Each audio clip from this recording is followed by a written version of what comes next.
everyone, I am Dr. Ravina, NHS doctor specialised in women's health, and I'd like to welcome you to this dedicated channel for women's health. Today I've got a different type of video that I'd like to share with you, and that is on the laser eye surgery that I had done 8 days ago. Hi everyone, so I've just got back in after a night out. I went out for a nice dinner with some of my cousins, and I had a couple of meetings today and had a really long day at work, and I never ever would keep my glasses on for a whole day if I had such a busy day, just because I find they're so obstructive. They're always in the way. I just find when I'm wearing my mask on the train, it just is always steaming up my glasses. So the fact that I went through a whole day with my glasses on was really strange. And on top of that, I wasn't wearing any eye makeup. So I'd probably wear concealer underneath my eyes, I'd wear mascara, eyeliner. So I didn't wear any of that because they advised me not to wear any eye makeup for the whole week. I think I wore mascara on one day by accident because I completely forgot. And I wore a bit of concealer on some of the days as well. But today I didn't wear any. Just because it's tomorrow. So it's actually 1:30 a.m. and my surgery is at 9:30 a.m. and I'm probably going to wake up at maybe 7:30, maybe 8. It takes about an hour to get into Central, and I'm getting mine done at Shaftesbury Avenue, which is in central London, so I'm going to give myself about an hour. So I'll leave at 8:30, get there for 9:30, and I'll probably have some time to eat some breakfast in the morning. But seeing as I don't have any makeup or put my contact lenses in the morning, I should be just able to quickly get ready and get out of here.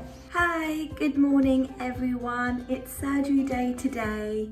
So I've just woken up, brushed my teeth, got ready, and I'm just about to put my morning drops in before I have something quick to eat and we get going. I'm gonna go there by train, and then I'm gonna come back by cab, purely because I won't be able to see, and so I've got someone coming with me just to make sure I get home okay. So I'm just keeping really hydrated with all my water, and I'm gonna have something light just so I don't feel too queasy. Take care, bye. So it's 10 to 9 and we are at the train station, and we're just waiting for our train, which is about to come. So see you soon.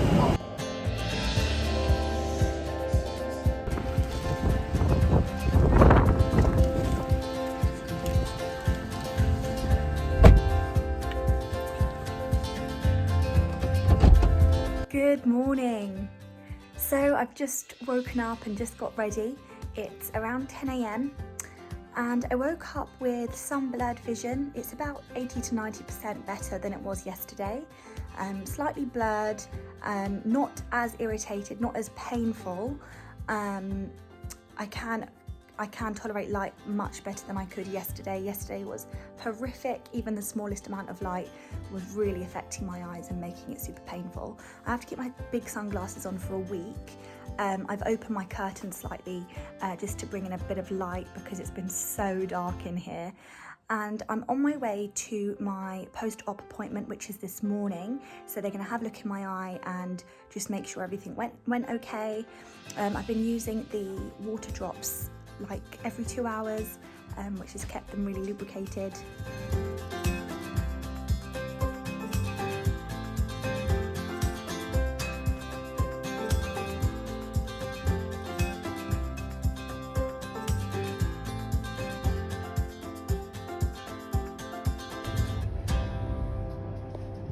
So as you can see, I'm not wearing glasses, and I can see not only at the camera but actually also quite far away. So as you can see, it has worked.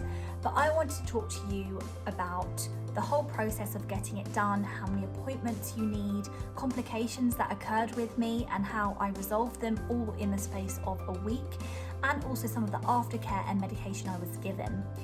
Now, it's something that not many people talk about, and lots of people have told me, oh, I was thinking to get it done, but I wasn't sure and I wasn't brave enough to do it. So hopefully this video will give you a lot more information on what to expect during your operation. So the reason why I decided to get it done was because I wear contact lenses every single day.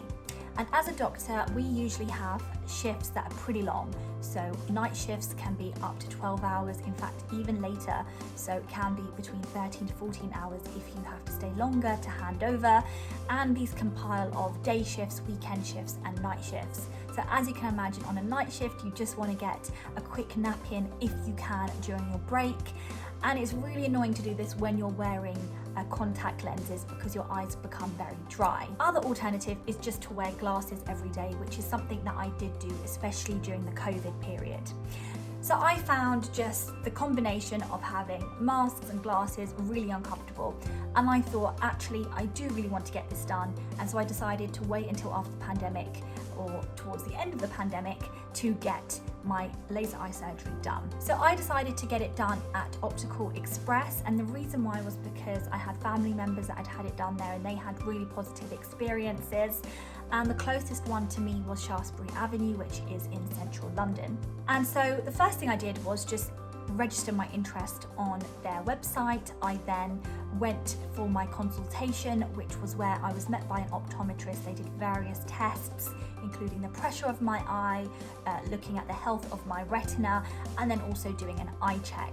They spoke to me about the different lasers available, specifically LASIK, which is the one I went with, and there's also LASEK, which ends with an EK, and that's not the one I had, but most people go with the LASIK. After they spoke to me about the operation, I then was told about all the side effects and the risks that I may experience after. I had the opportunity to ask lots of questions, and the whole procedure took about an hour, and that included my eye test, explaining the operation, choosing the operation, and talking about all the side effects or complications that can occur. After that consultation, I went back home. I got some prophylactic antibiotics called chloramphenicol sent to my house, and that's mainly because I work in a hospital environment with lots of patients. That puts me at risk and puts my eye care at risk, specifically because I am then exposed to MRSA, which is a hospital infection that can mean that I'm at increased risk of eye infections. So I put that on for an entire week, and I didn't wear any makeup or anything around my eyes, so I didn't use any eye creams or mascara or eyeshadow. And today is actually the first day I've put on eye makeup, which is a little bit risky because it's 8 days post-op, but I wasn't experiencing any problems, and I feel like my eyesight's pretty much 100%. I'd say about 98%. At night, I'm still seeing some halos around lights. So when I'm driving, there's a little bit of a fuzz around the lights, and that's not 100% better yet, but I know that gets better with time. So I'm just going to be patient with that one. So moving on to operation day, I woke up super early. I used my antibiotic drops, and then I went back to Shaftesbury Avenue to have my pre-op assessment with the ophthalmologist. And so the ophthalmologist is the eye doctor, and this is the first consultation I've had with him, and you only meet him on the day of your surgery. So if the ophthalmologist finds that there's some complication, then they have the right to cancel your surgery that morning. Luckily, I didn't have any complications at the time, so he went straight ahead and got on with my procedure. And after my procedure, I was super sensitive to light, so it's really important that you take big sunglasses with you, and not only that, also take a scarf to ensure that you don't get any light around the rims of your sunglasses, because you are so sensitive even to the slightest amount of light. I then had someone who was with me who looked after me after the operation and jumped me in a cab so I could get back home, because I really do not advise that you even think about getting on public transport or getting a bus, or even driving. You're not allowed to drive after, so make sure you're able to get home safely. The next day after operation day, you go back for your post-op check, and this is where they do another eye test on you just to make sure the operation actually has worked. By this point, your eyesight is still a little bit blurry, can't see clearly, but you still can see, it's just a little bit less sensitive. With me, when I went for my post-op check, they found that I had a little bit of corneal inflammation, and this is known as diffuse lamina keratitis, which is inflammation of the cornea because they make a flap and they cut around your cornea to open it up, which is where they place the laser. And I had a little bit more inflammation than others, and this is thought to occur in 2 out of 10 people. Lucky for me, I was in that 20%. All it meant was that I had to use steroid drops instead of 4 times a day. I now had to use it every single hour on the hour for all daylight, for all of my waking hours. So I'm awake for usually about 15 to 16 hours of the day. So I was putting in drops every single hour, so 16 times a day for 3 days. And then I went back for another check, and then they had a look to see whether I had any more inflammation. But luckily my consistency paid off and I didn't have any further inflammation, so I could stop using the steroids. However, you can't completely stop, you have to taper down your dose. So I went from 16 times a day down to 8 times for a few days and 4 times, and now I'm using it about 3 times, and I'm gonna eventually stop the steroid drops this week. And after a week, so we're on Sunday today and I had it last Saturday. So after a week, you stop using your topical antibiotic drops, which I was using 4 times a day. And most people stop using their steroids, and I've just got a prolonged dose of steroids. So I'll stop that this week. And the other thing that you need to use is water drops, and that's because you have meibomian glands at the bottom of your eyes, which secrete lubricant into your eyes to stop them from getting dry. But obviously you've got some damage to these glands because you've just had an operation, so the glands take a little bit of time just to regenerate and repair themselves, so your eyes are a little bit dry, at least for the first 4 weeks and even longer in some people. So these are the eye drops that I've been using. They've given me 2 because I've just been using them lots and lots. This is the steroid drop that I've been using, and this one is the antibiotic drop. These are just contact lenses that I no longer need. We can get rid of those. And these are also my glasses that I am actually going to break because I've been wearing these glasses every single day for like a number of years. I can't even remember. So I'm gonna actually crush these because I don't need them anymore. And in terms of my eyesight, my summary of how my eyesight is a week on is this eye is 20/20 vision, so that's perfect vision.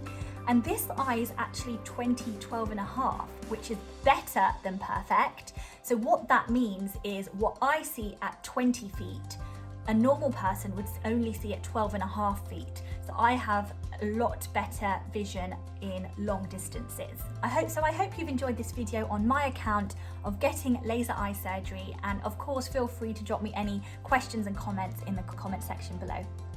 Until next time, take care, bye.